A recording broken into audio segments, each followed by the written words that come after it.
காலத்துல உசிலம்பட்டி அப்படின்னா நாவுக்கு வருது உசிலம்பட்டி கம்மாவும் கம்மாக்கார சேவும் தான். இப்ப அது அழிஞ்சே போச்சு. கம்மாவும் அழிஞ்சு போச்சு, கம்மாக்கார சேவும் அழிஞ்சு போச்சு. கம்மா அப்படின்னு கம்மாக்கார இருக்கு தவிர அந்த கம்மானால யாராச்சும் பயன்படுறமான்னு கேட்டா பயன்பட கிடையாது. ஒரு காலத்துல அந்த கம்மா தண்ணியை வச்சு அந்த உசிலம்பட்டியை சுத்தி பூரா வெள்ளாம காடா இருந்துச்சு.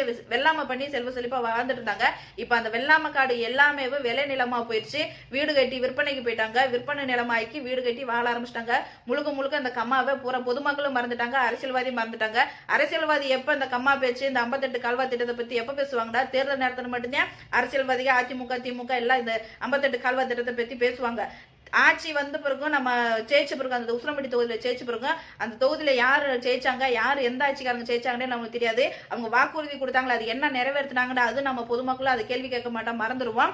அந்த மாதிரி சூழ்நிலை தான் நம்ம உசிலம்பட்டி தொகுதி இருக்கு. இந்த 58 கால்வா திட்டம் இந்த கம்மால தண்ணி இந்த சுத்து கிராமத்துல கம்மி தண்ணி நிரப்புறதுக்காக 58 கால்வா திட்டம் கொண்டு வந்தாங்க. வைகையில இருந்த வார தண்ணி, வைகைக்கு முல்லை பெரியார்ல இருந்து வார தண்ணி.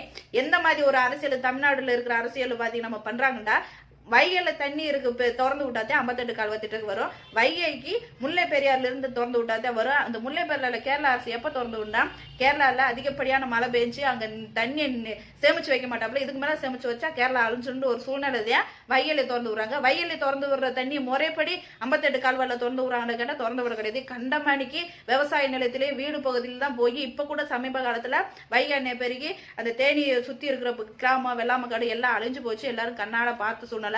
அப்பயும் இந்த தமிழ்நாடு அரசும் சரி யாரும் கேள்வி கேட்கல, எதுக்கு இந்த மாதிரி எல்லாம் செய்றீங்க, எங்களுக்கு தேவைப்படுறப்ப வராத தண்ணி தேவையில்லாதப்ப எங்க பொதுமக்களுக்கு பாதிக்கிற அளவுக்கு எப்படி நீங்க இந்த மாதிரி பண்ணலாண்டு தமிழ்நாடு அரசும் கேள்வி கேட்க கிடையாது. இதே நம்ம உசிலம்பட்டியில இருக்கிற பி ஐயப்பன் ஐயா அவர்கள் அவங்களும் கேள்வி கேட்க கிடையாது. சட்டமன்ற தொகுதி வேட்பாளர்கள் வெற்றி பெற்றாங்களே, உசிலம்பட்டியில நீங்க என்ன முன்னெடுத்து வச்சிருக்கீங்க, என்ன முன்னெடுப்பு நீங்க எடுத்து காமிச்சிருக்கீங்க? தேர்தல் நேரத்தில் மட்டும்தான் அந்த அரசியல்வாதிகளுக்கு உசிலம்பட்டி கம்மாவே 58 கால்வா திட்டமும் நான் வரும். தேர்தல் முடிஞ்சோடனே மறந்துடுவாங்க. வெற்றி பெற்றவங்க நம்ம என்ன வாக்குறுதி கொடுத்தோமோன்னு மறந்துடுவாங்க. எதிர்த்து போட்டிட்டவங்களும் அவங்களும் கேள்வியும் கேட்க மாட்டாங்க. நீங்க இந்த மாதிரி சொன்னீங்களா செஞ்சீங்களான்னு கேள்வி கேட்க மாட்டாங்க. இந்த மாதிரியான ஒரு சூழ்நிலை தான் நம்ம அபிராமி நாம் தமிழர் கட்சி சார்பாக நம்ம சகோதரி அபிராமி இந்த வாட்டி சட்டமன்ற வேட்பாளராக களத்துல நிக்கிறாங்க. நம்ம அபிராமி வெற்றி பெற்றாங்களாக்கு இதே தலைமையில யார் அதிமுக திமுக யார் ஆட்சி ஆனாலும் எதிர்த்து கேள்வி கேட்கறது நம்ம பெண்ணுல இருந்து நம்ம விவசாயத்துல இருந்து சீமான அடிப்படை கொள்கை விவசாயத்தை அரசாங்க வேலை ஆக்கணும். சீமான முதலமைச்சராங்கன்னா நம்ம கிராமம் நம்ம கம்மா நம்ம சுத்து கிராம செல்வ செழிப்பாகும். விவசாய ரீதியா எந்த நீ வேலை பார்த்தாலும் உன் படிப்புக்கு தகுந்து உன் வேலைக்கு தகுந்து அரசாங்க வேலையை ஆக்கப்படும், அரசாங்க ஊதியம் கொடுப்பாங்க அப்படின்னு சீமான உறுதி அளிச்சிருக்காங்க. அப்படியே நம்ம சட்டமன்றத்துல போய் ஒரு ஆளு கேள்வி கேட்கணும்டா, நம்ம வீட்டுல இருந்து ஒரு பெண்ணு போகணும்டா, அது நம்ம சகோதரி அபிராமி அவர்களா தான் இருக்கும். இந்த மாதிரியான திருட்டு திமுக அரசு அதிமுக அரசு ஊழல் கட்சி மாத்தி மாத்தி வந்து எந்த ஒரு நன்மையும் நம்ம உசிலம்பட்டி தொகுதியில இன்ன வரைக்கும் பண்ணது இல்லை, இனிமேலும் பண்ண போறது இல்லை. முதையா பெண் வேட்பாளர்களா இந்த மாதிரியான ஊழல் கட்சிக்கு மத்தியில பெண் வேட்பாளரா நம்ம சகோதரி அபிராமி நிக்கிறாங்க. கண்டிப்பா அவங்க நம்ம சட்டமன்ற தொகுதியில நம்ம உசிலம்பட்டியில வெற்றி பெற்றாங்கடா எல்லாத்திலும் போய் நின்று கேள்வி கேட்டு போராடி அதை நிலைநிறுத்துவாங்க. இந்த மாதிரி பிரச்சனை நிரந்தர தீர்வு காண்பாங்க. நமக்கு கேள்வி கேட்கலாம்.